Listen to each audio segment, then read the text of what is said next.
वंदे मातरम मेरे प्यारे विद्यार्थियों, welcome to our YouTube channel. मैं हूं डॉक्टर धर्मेंद्र कोरी। आज की इस वीडियो में मैं आपको हिंदी लैंग्वेज के 50 प्रश्नों का हल प्रस्तुत करूंगा। ये जो पेपर आप देख रहे हैं बरकतुल्लाह विश्वविद्यालय का BA, BBA, BCA second year के लिए प्रसारित हुआ था। ये बरकतुल्लाह विश्वविद्यालय के अंतर्गत जितने भी एफिलिएटेड कॉलेजेस हैं उनके लिए 2024 15 जून 2024 को ये संपन्न हुआ है। इसका इंग्लिश का सॉल्यूशन मैं डाल चुका हूँ। अब देखते हैं हिंदी के 50 प्रश्न। ये दोनों एक साथ हुए थे। मेरे पास अक्सर क्वेरी आती है, कमेंट आते हैं कि कितने में पास होंगे सर। तो याद रखिए एनईपी जो है ना, एनईपी में जितने भी सब्जेक्ट हैं उसमें 35% आपको नंबर लाना अनिवार्य है, यानी 35% मार्क्स होना चाहिए। तो 100 का 35 होता है 35। अब चूंकि ये पेपर 2 घंटे का है, हिंदी और इंग्लिश एक साथ पेपर हो रहा है इसका, तो दोनों 100 नंबर के हैं और दोनों में से आपको 35 लाना है। अब ये इसमें कहीं उल्लेख नहीं है कि आपको सेपरेट हिंदी में मिनिमम इतने लाना है या सेपरेट इंग्लिश में मिनिमम 17 या 18 लाना है, ऐसा नहीं है। तो इसका मतलब ये है कि दोनों मिलाकर आपके 35 होना चाहिए। यहाँ पर कहीं भी इंस्ट्रक्शन में लिखा नहीं है, इसलिए हम ये मान के चलेंगे कि हमारे 35 आ जाते हैं तो पास हो जाएंगे। तो इसका सोल्यूशन शुरू करते हैं। हिंदी लैंग्वेज, गीता में अध्यायों की संख्या कितना है? देखिए इसके लिए मैंने एक मैराथन पेपर नाम से 100 क्वेश्चंस करीब डाला हुआ था, उसमें से क्वेश्चन आया हुआ है। गीता में अध्यायों की संख्या कितनी, मैंने उसमें अध्यायों की संख्या भी बताई और नाम भी बताया आपको। कुल 18 अध्याय हैं और गीता में अध्यायों को योग कहा गया है। याद रखिए गीता के आरंभिक श्लोक है, ये भी मैंने दिया था आपको, धर्म क्षेत्रे कुरुक्षेत्रे। ये ऑप्शन इसका सही है। अगला प्रश्न है गीता संवाद ग्रंथ है किस किस का, ये भी मैंने क्वेश्चन लिया है। ये संवाद ग्रंथ है कृष्ण अर्जुन के बीच का, इसका बी ऑप्शन सही है। आप लोगों से एक और मैं बात कहना चाहता हूँ कि आपका जो भी क्वेरी हो तो आप मुझे कमेंट जरूर कीजिएगा। और ये जो वीडियो है ना दोस्तों को शेयर कीजिए, आप लोग शेयर करेंगे ज़्यादा से ज़्यादा तो क्या होगा, और लोगों तक ये पहुँचेगा। और ये पेपर जो है वो रेगुलर और प्राइवेट दोनों स्टूडेंट्स के लिए है, इसलिए आप अगर रेगुलर या प्राइवेट स्टूडेंट हैं तो आप इसे बराबर इम्पोर्टेंस दे सकते हैं क्योंकि सिलेबस दोनों का सेम है। साथ ही साथ बरकतुल्लाह विश्वविद्यालय के अलावा अगर आप देवी अहिल्या विश्वविद्यालय इंदौर से हैं तब भी आप इसको देख सकते हैं। यानी मध्य प्रदेश के जितने भी विश्वविद्यालय हैं उन सब का सिलेबस सेम है और सभी का परीक्षा पैटर्न सेम है। ऑब्जेक्टिव क्वेश्चंस आते हैं 50-50 हिंदी और इंग्लिश में। क्वेश्चन नंबर 4, गीता में सर्वमान्य श्लोकों की संख्या, ये भी मैंने उसमें बताया है 700 है। आप देख लीजिएगा, वीडियो चाहो तो यहाँ पर मिल जाएगा आपको देखने के लिए। अगला क्वेश्चन है गीता का प्रथम भाष्य किसने लिखा? ये प्रस्थान त्रयी में स्थान दिया है शंकराचार्य ने अपने। तो सबसे पहले जो भाष्य लिखा वो आदि शंकराचार्य ने लिखा है गीता पर। याद रखिए निराली जी का उपन्यास, ये तो निरुपमा, ये भी देखिए काफ़ी क्वेश्चन वो सैम्पल क्वेश्चन जो मैराथन मैंने बनाया था, मैराथन सैम्पल पेपर, उससे आ गए हैं। 6 का बी ऑप्शन सही है। नेक्स्ट, 1.25 लाख पर एक को चढ़ाऊंगा, यह कथन किसका है? ये गुरु गोविंद सिंह का है। ये जागो फिर एक बार निराला जी की जो कविता है आपके सिलेबस में, उससे प्रश्न पूछा गया है। अगला प्रश्न, निराला को अपनी जनता का कवि किसने कहा है? तो निराला जी को जनता का कवि कहा है रामविलास शर्मा ने। ये इन पर क्या है, काफ़ी कार्य किया है इन्होंने, रामविलास शर्मा जी ने निराला के साहित्य पर। अगला प्रश्न, निराला काव्य का दार्शनिक आधार है? तो निराला काव्य का दार्शनिक आधार वो है वेदांत। नेक्स्ट क्वेश्चन, अनामिका ग्रंथ क्या है? तो अनामिका क्या है? इनका काव्य संकलन है निराला जी का। दोपहर का भोजन किस विधा की रचना है? तो यह एक कहानी है, काफ़ी मार्मिक कहानी है अमरकांत जी की। अगला प्रश्न है 12वां प्रश्न, मोहन सिद्धेश्वरी के किस क्रम का पुत्र है? तो बड़ा लड़का रामचंद्र और उससे छोटा जो मंझला जिसे हम बोलते हैं वो था मोहन। अगला प्रश्न है सिद्धेश्वरी के तीसरे पुत्र का नाम क्या था? प्रमोद है, जो काफ़ी बीमार रहता है।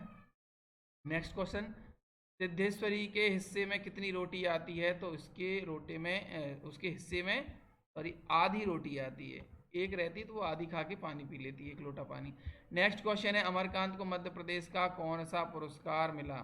तो मध्य प्रदेश का उन्हें मैथिली शरण गुप्त सम्मान। जी हाँ, मैथिली शरण गुप्त उत्तर प्रदेश के कवि हैं लेकिन मध्य प्रदेश सरकार द्वारा सम्मान दिया जाता है, मैथिली शरण गुप्त सम्मान। अगला प्रश्न है काकभुसुंडी किसका सम्मानित नाम है? ये भी मैंने सैंपल पेपर में लिया था, दोनों क्वेश्चन, ये वाला लिया था मैंने 17 वाला, और मैंने बताया भी था काकभूषुंड जी है कौआ का सम्मानित नाम है। पितृपक्ष में किस पक्षी का आवाहन किया जाता है? बिल्कुल कौआ का आवाहन किया जाता है नवरात्रि के पहले पितृपक्ष में। नेक्स्ट है क्वेश्चन नंबर 18, गिल्लू शब्द है, तो गिल्लू शब्द क्या है? गिल्लू शब्द क्या है? देखिए, गिल्लू एक गिलहरी के बच्चे का नाम था, तो ये जातिवाचक संज्ञा का व्यक्तिवाचक रूप, सी वाला ऑप्शन आएगा। नेक्स्ट क्वेश्चन नंबर 19 देखते हैं, गिल्लू का प्रिय खाद्य क्या था? तो ये भी मैंने ऑप्शन चेंज कर दिए थे, ऑप्शन आपका इसमें काजू है, याद रखिएगा। नेक्स्ट क्वेश्चन, जो महादेवी वर्मा है वो गिल्लू को रोज काजू देती थी।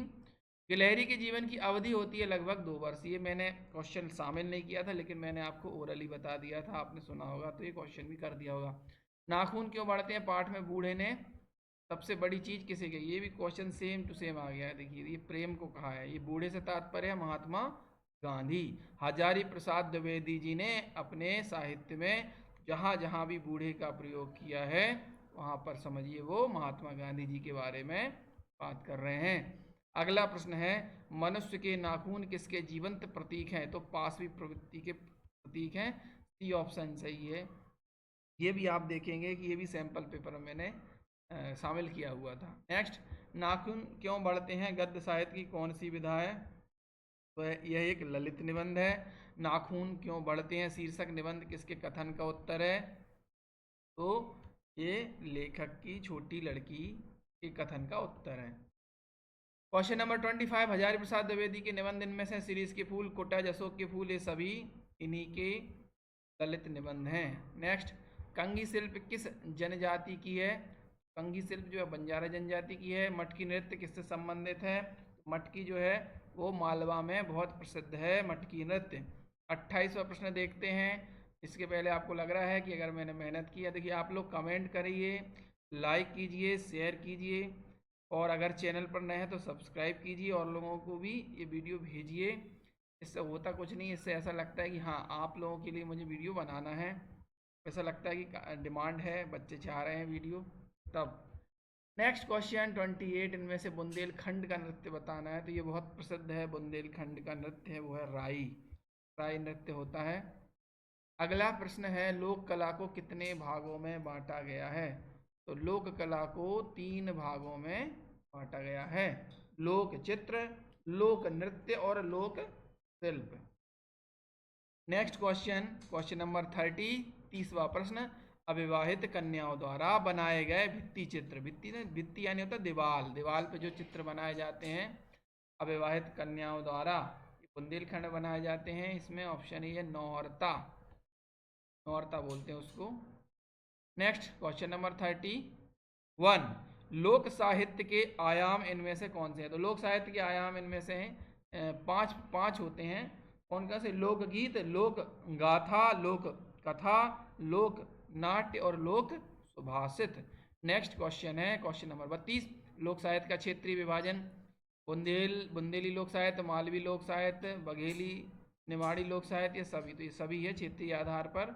इसके आधार पर जनजातीय साहित्य भी का विभाजन किया जाता है इस रूप में भी। अगला प्रश्न है, नौटंकी का प्रमुख वाद्य नक्कारा है, ये क्वेश्चन काफ़ी आ जाता है, पहले सब सिलेबस में था, जब ये पुराना पैटर्न पे होती थी तब भी ये क्वेश्चन आता था। नेक्स्ट, इनमें से संस्कार गीत कौन सा है? दष्टोन, मुंडन, कर्णछेदन, इनमें से ये सभी संस्कार गीत हैं। ऋतु गीत इनमें से आपको बताना है। क्वेश्चन नंबर 35, तो मामूलिया, सुवाटा, गरबा, ये सभी ऋतु गीत हैं, तो ये भी सभी ऑप्शन, इसका डी ऑप्शन आ जाएगा, सही जवाब है। 36वां प्रश्न है, ऊँट के मुंह में जीरा का क्या अर्थ है? तो ऊँट के मुंह में जीरा होता है अपर्याप्त होना, बहुत थोड़ा होना। ऊँट का मुंह बड़ा होता है, जीरा छोटा है होता है ना। अगला प्रश्न है, एक पंथ दो काज का क्या अर्थ है? तो एक पंथ दो काज का अर्थ होता है एक साथ दो लाभ होना या दोहरा लाभ होना। नेक्स्ट, कान भरना का अर्थ है, कान भरने का अर्थ है किसी के विरुद्ध शिकायत करना। अगला प्रश्न है, नाक रगड़ना, नाक रगड़ना, इस मुहावरे का आपको अर्थ बताना है, इसमें नाक रगड़ने का क्या अर्थ है? तो इसका अर्थ है खुशामद करना। नेक्स्ट, मुहावरा किस, ये मैंने उसमें लिया था सैंपल वीडियो में, मुहावरा किस भाषा का शब्द है? तो ये अरबी भाषा का शब्द है। समास, समास में मैंने वीडियो बनाया, अगर आपने देखा होगा। तो समास का शाब्दिक अर्थ क्या है? समास का शाब्दिक अर्थ होता है संक्षिप्त करना, छोटा करना। समास के भेद कितने हैं? तो समास के कुल 6 भेद हैं। तत्पुरुष समास क्या होता है? तत्पुरुष समास में द्वितीय पद प्रधान होता है, याद रखिएगा, सी ऑप्शन सही है। नेक्स्ट, नवग्रह किस समास का उदाहरण है? तो नव जिसमें गिनती हो तो वो होता है द्विगु, तो ये द्विगु समास का उदाहरण है। द्वंद्व समास का उदाहरण इनमें से आपको बताना है। गाय बैल, माता पिता, हाथ पांव, कचौरी समोसा, जलेबी पोहा, दाल चावल, ये सभी द्वंद्व समास के उदाहरण हैं। अगला प्रश्न है क्वेश्चन नंबर 46, देखिए। प्रकृति द्वारा प्रदत्त कच्चे माल को निर्मित माल में परिवर्तित करने को कहा जाता है उद्योग। ये भी मैंने उसमें लिया है, आप देख लीजिएगा, इसमें मैं लास्ट में वो वाला वीडियो लगा दूंगा।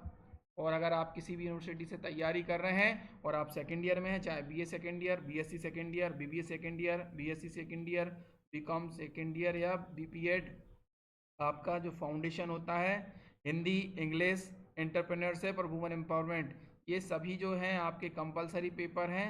इनके वीडियो एनईपी सेकेंड ईयर नाम से चैनल पर प्लेलिस्ट है, उसमें डले हुए हैं। पुराने पेपर देखिए, बार बार क्वेश्चन आते हैं, एक ही वीडियो को आप बार बार देख सकते हैं। इससे आपको क्वेश्चन के साथ साथ ऑप्शंस भी याद हो जाते हैं और आप अच्छे से गलती नहीं करेंगे एग्जाम में, आपका अच्छे से एग्जाम जाएगा और भूलने की संभावना कम होती है। नेक्स्ट, संस्कृति की विशेषता क्या है? इसे मापा नहीं जा सकता, सामाजिक जीवन विधि है, समूह द्वारा निर्मित है, तो ये सभी विशेषताएं संस्कृति की हैं। नेक्स्ट क्वेश्चन, उद्योगों के विकास से देश में क्या होती है? आत्मनिर्भरता आती है, रोजगार में वृद्धि होती है, राष्ट्रीय आय में वृद्धि होती है, या सभी? तो ये सही बात है। इसलिए प्रत्येक देश की सरकार उद्योग लगाती है और उद्योगों में निवेश भी करती है। सेकंड लास्ट क्वेश्चन है, किन उद्योगों में मशीनों का प्रयोग बहुत कम होता है? तो ये लघु उद्योगों में मशीनों का प्रयोग बहुत कम होता है। अंतिम प्रश्न है, शिक्षा एक सतत प्रक्रिया है, यह कथन जो है सत्य है। यहाँ पर 50 प्रश्नों का हल मैंने कंप्लीट कर दिया है। अगर आपका एग्जाम है तो आपको all the best. Thank you for watching. अगले पेपर की तैयारी कीजिए।